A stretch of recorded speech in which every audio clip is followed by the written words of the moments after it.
Hello everybody, I'm here with Marcelo Gutierrez. He is a young man that is doing a great thing, which is setting up a new team.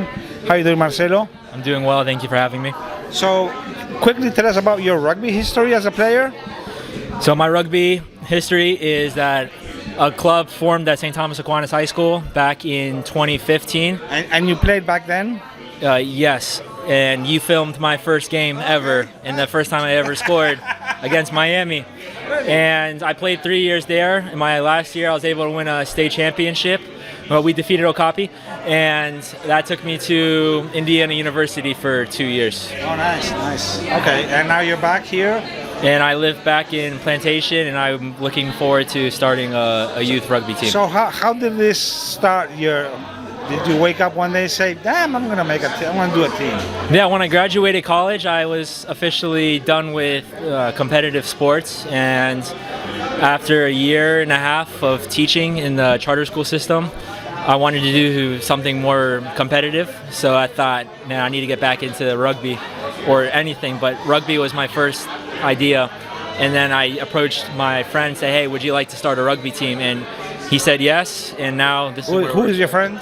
Justin Francis. He was also my teammate at St. Thomas. Okay. I mean, that is really awesome that, young guys wanting to give back in this measure. It's really awesome. So how is that going? Because you ran into some issues, right? Yes, so the Archdiocese of Miami, they denied having or allowing us to form a rugby club through the school. And our next bet was to go through the city, but the positive of that is we're able to scale the opportunities for playing rugby to anyone, that even if they don't go to a specific school like St. Thomas. And my understanding is you have partnered with Fort Lauderdale to join them as far as the administrative structure. How does that work? Yes, so through Toby, I can't remember his last name. Toby Lawrence. Okay, Toby Lawrence. He was looking to start a rugby club or find a rugby team for his kids, because he doesn't want them playing another sport. And through JP, he was able to. JP is a family friend of his, so JP reached out to him, and now we've connected. So now we're going to partner with Toby Lawrence and form this rugby club. And you are expecting to be able to have a team for this upcoming season? Correct. For the 23-24 season, our goal and what will happen is to form a high school team to compete in the U19 division. That's really awesome. I mean, and I think we really needed at least a couple more teams. So this is an awesome addition. And how's it going as far as recruiting? Do you have a sense of that it's going well? Do you have 10 guys sort of interested, 20? Yes, so we first have to form the organization, the nonprofit.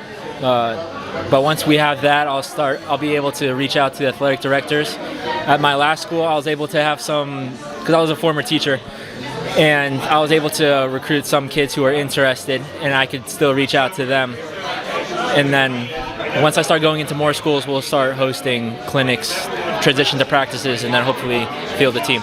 And you do have the full support of the Fort Lauderdale Rugby Club? Is that the case? Or not yet? So we're a separate entity from the Fort Lauderdale Men's, which is well known at Mills Pond Park. But we will be able to, without many hurdles, to field a team or a club. Whereas the school, there were a lot of barriers and a lot of requests that had to be given or grant permission to have a team or even play the sport at all. But through the city, you could use the field as long as you're registered and you have liability covered. Mills Pond? Most likely Holiday Park, so okay. East Fort Lauderdale. I mean, I think it's a smart move to get attached to a men's club. Yes. Because that can help you a lot, field-wise, for practice, setting up the fields. You can even start sort of also recruiting more coaches. It's just, I think, a good thing to be attached to a club. We'll be moving that way for some reason. Sorry. How has the union been supportive of your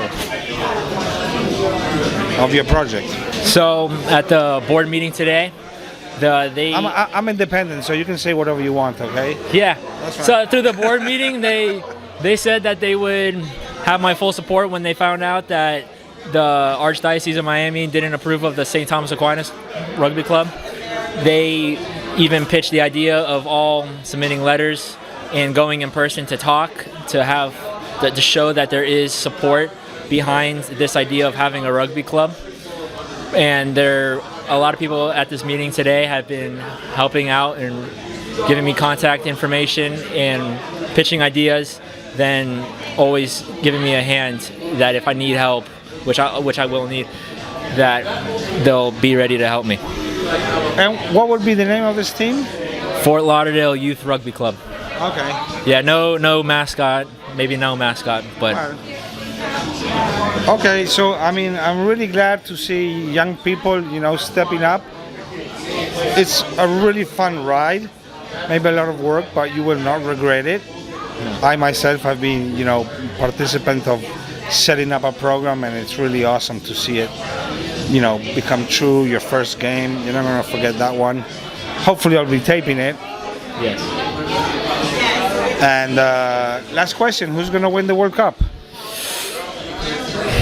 I say France because they're tired of being defeated by the All Blacks, and they have a really good team this year, and it shows even through their U20 team. So I'm hopeful that France will win in front of their entire nation. A little blue. Okay, thank you very much, man. Very, very nice talking to you. Thank you for interviewing me.